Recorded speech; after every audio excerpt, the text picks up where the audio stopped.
So I want to start today by updating you on our ongoing sourcing of PPE.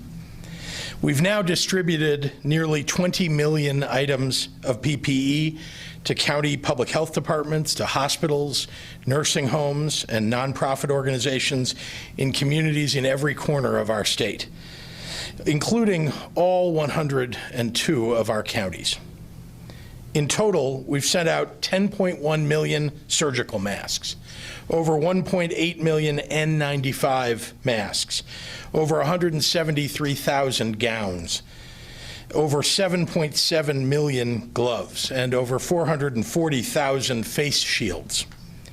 I'm pleased to say that on Monday we received a shipment from the Federal Emergency Management Agency of over 300,000 N95 masks and over 500,000 KN95 masks, 1 million gloves, among other necessary supplies. And I'm grateful to our partners at FEMA for this support. We're also working with the federal government to meet the needs on the ground in Illinois for more gowns. We've submitted a critical needs request to FEMA for 900,000 gowns, making it clear that this is a priority for us. I have personally spoken with Vice President Pence about the importance of this ask. We also have outstanding orders with our suppliers due to arrive in the coming days and weeks, including an additional 17 million N95 masks and KN95 masks, 21 million surgical and general medical masks, 11 million gowns and coveralls, 14 million gloves, and 7 million face shields and goggles. All of the PPE at the state level is meant to supplement the stock at our healthcare facilities and other frontline organizations who normally source and stock their own PPE directly from distributors on a regular basis and at a regular rate. To help us stretch our PPE stocks further in our state, with the help of our federal partners, we recently acquired a new decontamination system currently deployed in Waukegan. This system can safely decontaminate N95 masks and is an entirely free service with turnaround time of about 24 hours. I can't overstate how important this in-state resource is to our ability to help our hospitals, our healthcare workers, our law enforcement officials, and frontline workers. Each N95 mask can be decontaminated up to 20 times without experiencing any degradation of filter performance. IEMA is disseminating the instructions for this service to all local emergency managers, health departments, and regional health care coalitions. And the information is also available on the Ready Illinois website as well. I highly encourage all healthcare entities, from hospitals to long-term care facilities, to take advantage of this equipment through IEMA. Again, it's fast, it's free, and it will help us help you. I also want to provide an update on our work at long-term care facilities around the state. 9 days ago, I walked you through our efforts to protect our elderly Illinoisans who call these facilities home. Starting near the very beginning of this crisis with our March 4th preparation guidelines, our early restrictions around visitors, and regular communication with our long-term care facilities, their governing organizations, and local public health departments. Those are some of the first policies that we put in place before we ever had a known nursing home case. And as the virus presence in Illinois has grown, so too has our ability to support long-term care associations and individual facilities in protecting their residents and frontline staff. So I want to highlight some new initiatives over the last week and a half. Let's start with testing.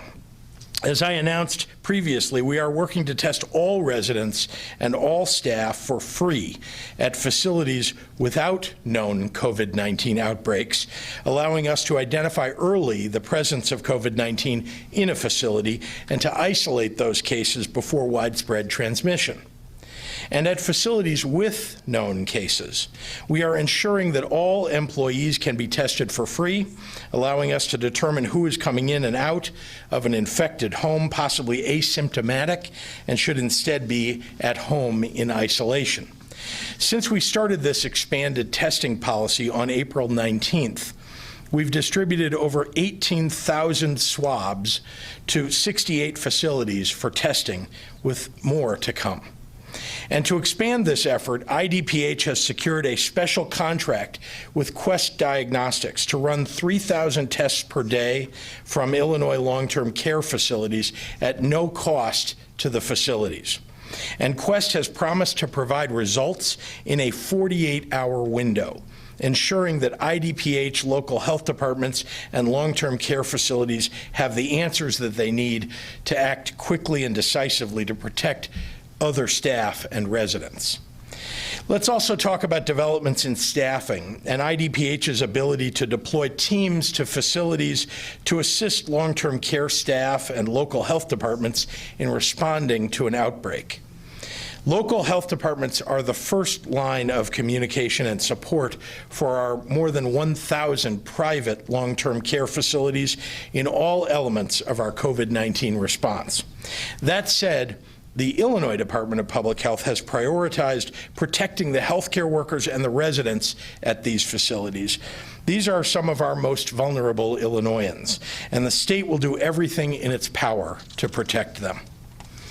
For many weeks now, we've deployed infectious disease control experts, advisors, and Project Hope volunteers to these facilities, and they will continue to operate as a part of our response. But beginning today, we're adding a new clinical support program to our ongoing protective efforts. Initially, we're deploying 10 teams of 50 nurses to homes across the state. Over the coming days, an additional team of 200 IDPH nurses will be joining their ranks to deploy to facilities across the state every day. Though their assistance will be tailored to meet each facility's needs, they'll be focused on 3 tasks: conducting swab testing, training existing staff to take samples themselves, and reviewing and improving the facility's hygiene practices and PPE use. With some homes low on staff due to sickness, IDPH and our Illinois Department of Financial and Professional Regulation have simplified the hiring process for long-term care facilities at this time so that they can bring on temporary nursing assistants to ensure that they have the healthy staff they need to care for all of their residents.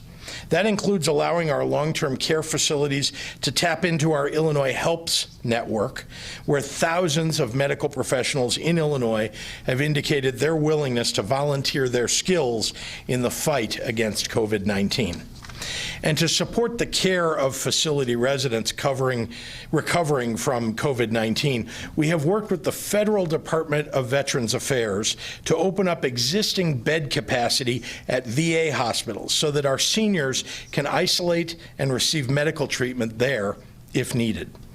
As always, I want to offer my gratitude and the thanks of a grateful state to the frontline staff who dedicate their days and their nights to this work and who are stepping up in incredible ways to protect those most vulnerable to this virus. Know that your work makes a world of difference to the people that you care for, to their families, and to all of Illinois.